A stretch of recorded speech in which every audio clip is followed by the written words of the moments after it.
Hello and welcome back to सीरी education. मैं लोकेश शर्मा स्वागत करता हूं आपका।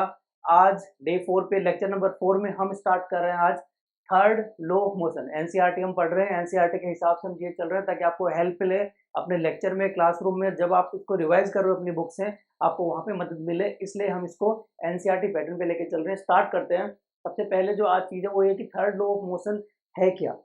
First law sorry first law में जब हम बात कर रहे हैं तो फर्स्ट लॉ में हमारे पास में चीज़ें ये थी कि हमको ये मालूम चला जो एक्चुअल में जिस मोशन की पोजीशन में है, अगर कोई चीज़ स्टेशनरी है तो वो स्टेशनरी रहना चाह रही है, और अगर कोई मोशन में है तो वो मोशन में रहना चाह रही है। ये उसका एक इनर्शिया का जो रूल है वो हमने पढ़ा।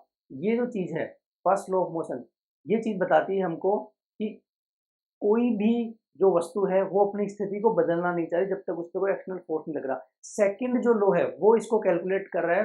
हमको मालूम चलता है कि एक मोमेंटम है, मोमेंटम m इंटू वी है, और momentum change in the momentum with respect to time जो है वो कैलकुलेट किया हमने मैथमेटिकली, और उससे प्रूव किया कि ये फोर्स के इक्वल है। अब हम देखते हैं कि थर्ड जो फोर्स है, थर्ड जो लो है, वो किस तरह से काम कर रहा है। थर्ड लो में देखिए हो क्या रहा है बेटा। सबसे पहले अगर इसको सिंपली समझे, इसको आराम से समझना चाहे, इसको थर्ड लो चीज क्या है। ये थर्ड लो है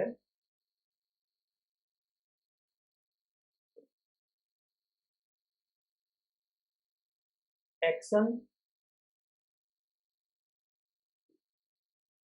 रिएक्शन। इसको एक्शन और रिएक्शन से मान सकते हैं कि आपने एक्शन किया तो उसका रिएक्शन आपको मिला। ये थर्ड लॉ बताता है कि जब भी आप किसी भी वस्तु पे एक्शन कर रहे हैं तो वो सेम वस्तु जिस पे आप एक्शन कर रहे हैं वो आप पे रिएक्शन करती है, और रिएक्शन का जो अमाउंट है वो इस रूल में है, वो इस लॉ में है कि रिएक्शन का अमाउंट इक्वल एंड ऑपोजिट होगा। तो एक्शन होता है, उसका रिएक्शन मिलता है, it is equal equal and opposite. Equal and opposite. Action reaction जो फोर्स है वो हमको बताता है कि ये जो एक्शन करते हैं, ये थर्ड लॉ में जो एक्शन कर रहे हैं, जो रिएक्शन हमको मिल रहा है वो क्या है, इक्वल है एंड ऑपोजिट है। मान लीजिए एग्जांपल लेते हैं, कैसे कि फुटबॉल को किक मार रहे हैं, तो फुटबॉल को जब किक मार रहे होते हैं तो फुटबॉल के द्वारा भी अपने पैर पे एक फोर्स लगता है, वो भी वो क्या है, इक्वल और ऑपोजिट है। एक अनुमान लगाइए, एक बात सोचिए कि फुटबॉल एक नॉर्मल फुटबॉल होने के बजाय अगर एक एक आयरन की फुटबॉल है, एक पत्थर की फुटबॉल है, तो क्या होगा। पत्थर की फुटबॉल है तो वो वहां से हिलेगी नहीं, और अपने पैर में भी चोट लग सकती है। वो चोट क्यों लग रही है, चोट इसलिए लग रही है कि जो फोर्स हमने फुटबॉल पे लगाया वही फोर्स फुटबॉल ने हम पे लगाया, और इस वजह से हमें क्या हुई, हमें चोट भी लगी। तो ये एक्शन रिएक्शन जो है थर्ड लॉ, वो इस तरह से काम कर रहा है कि जो फोर्स हम लगा रहे हैं उस फोर्स की अगर वैल्यू है एफ, और जो रिएक्शन फोर्स आ रहा है, जो रिएक्शन फोर्स आ रहा है वो क्या है, इक्वल है, और डायरेक्शन उसका ऑपोजिट है। ये अपने को थर्ड लॉ बता रहा है। कैसे, जो कुछ एग्जांपल्स अपन लेते हैं इसके बारे में। आज सिर्फ एग्जांपल्स अपने पास में, एक एग्जांपल लिया है मैंने यहाँ पे। ये एग्जांपल क्या कर रहा है, अपन ने क्या किया, ये एनसीईआरटी का एग्जांपल है। इसमें हमने दो स्प्रिंग लगाई है जो वेट को नापने के लिए होती है, वो स्प्रिंग यहाँ पे हमने लगा दी। तो ये स्प्रिंग देखो कर क्या रही है, ये देखो, ये वाली स्प्रिंग में आप देखोगे तो यहाँ पे हमने इसको अटैच किया है, और ये अटैच करने के बाद में यहाँ से हम खींच रहे हैं, मतलब ये जो पॉइंट है, ये पॉइंट पे स्प्रिंग अटैच है। यहाँ पे ये जो पॉइंट है, इस पॉइंट पे स्प्रिंग अटैच है। अटैच होने के बाद में आप देखोगे इसकी रीडिंग है, यहाँ पे इसकी जो रीडिंग आ रही है, यहाँ पे इसकी जो रीडिंग आ रही है, और यहाँ पे इसकी जो रीडिंग आ रही है, ये रीडिंग क्या है, ये रीडिंग सेम, ये रीडिंग क्या है, दोनों की सेम है। और यही हमारा थर्ड जो लो है मोशन, जो थर्ड लो है, वो क्या बोल रहा है, वो ये बोल रहा है कि ये जो फोर्स होंगे, ये जो फोर्स होंगे, ये जो फोर्स है, फोर्स का रीडिंग है, ये जो फोर्स होंगे एफ, और ये जो रिएक्शन फोर्स है, ये क्या है, इक्वल है, उनका डायरेक्शन क्या है, ऑपोजिट है। ये यहाँ पे बता रहा है, ये हम मेजर करके इसमें देख सकते हैं। एक एग्जांपल और लेते हैं हम। Accelerating force on the bullet, recoil force on the gun. ये भी एक एग्जाम्पल है जो हम समझ सकते हैं कि यहाँ पे देखो क्या हो रहा है। जैसे ही बंदूक चला रहे हैं, जैसे बंदूक से गोले निकाल रहे हैं, तो बंदूक से गोले निकालते टाइम पे आपने देखा होगा, ये आपने अगर बंदूक चलाई भी नहीं है तो आपने मूवीज में देखा होगा कि यहाँ पे कंधे पे झटका लगता है, या फिर छोटी बंद पिस्टल की बात करें तो पिस्टल भी चलाते हैं तो भी इससे झटका लगता है, पीछे की तरफ आती है इस तरह से।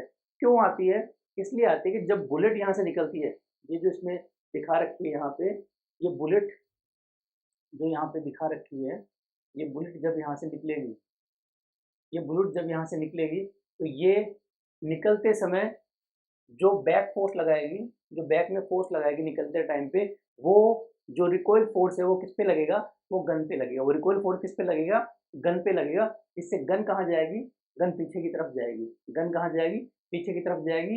ये गोली आगे की तरफ, गन पीछे की तरफ। This is also the third law of motion. ये थर्ड लॉ ऑफ मोशन का ही एग्जाम्पल है। आगे देखते हैं।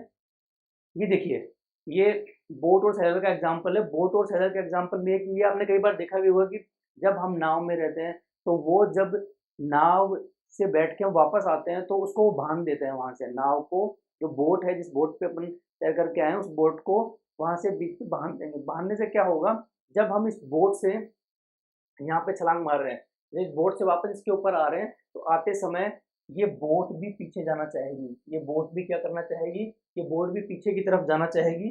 और ये बोट जब पीछे की तरफ जाती है, क्यों, क्योंकि हमने फोर्स किधर लगाया, हम आगे की तरफ जाना चाह रहे हैं। आगे की तरफ जाने के लिए हमने फोर्स लगाया पीछे की तरफ। ये बोट कहाँ जाएगी, फोर्स से पीछे की तरफ जाएगी। ये पीछे की तरफ ना जाए, इसीलिए हम देखो ये रस्सी जो दिख रही है, ये रस्सी रखते हैं और रस्सी को यहाँ इससे बांध के रखते हैं ताकि ये पीछे की तरफ ना जाए। ये भी एग्जाम्पल है एक्शन रिएक्शन फोर्स का। अब देखो इससे आगे बात कर लेते हैं। ये देखिए, एक एग्जाम्पल और यहाँ पे हमने लिया है थर्ड लॉ ऑफ मोशन में ही, एक्शन रिएक्शन पे। आप बताइए क्या होगा इसमें, जब इसको थ्रो करके हम, ये एक गर्ल एंड बॉय है, ये मूविंग कार्ट पे हैं, और मूविंग कार्ट पे, ये मूविंग कार्ट किसी भी डायरेक्शन में जा सकती है।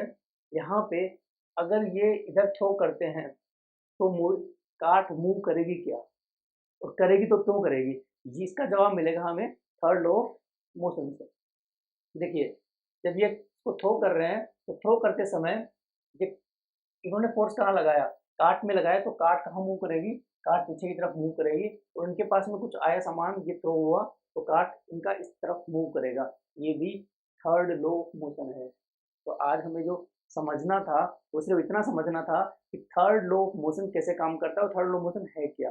फर्स्ट लॉ और सेकंड लॉ में जो फोर्स की बात हो रही है, फर्स्ट लॉ में जो मास और इनर्शिया की बात हो रही है, थर्ड लॉ में किस चीज़ के बारे में बात होती है और थर्ड लॉ कहाँ पे काम आता है, क्या ये प्रैक्टिकली हम इसको कहाँ कहाँ देखते हैं, इसके कौन कौन से एग्जाम्पल्स हैं। जब एक्शन कर रहे हैं तो रिएक्शन फोर्स किस तरह से लगता है, इक्वल है, डायरेक्शन क्या है, ऑपोजिट है। ये थर्ड लॉ है। Thank you so much.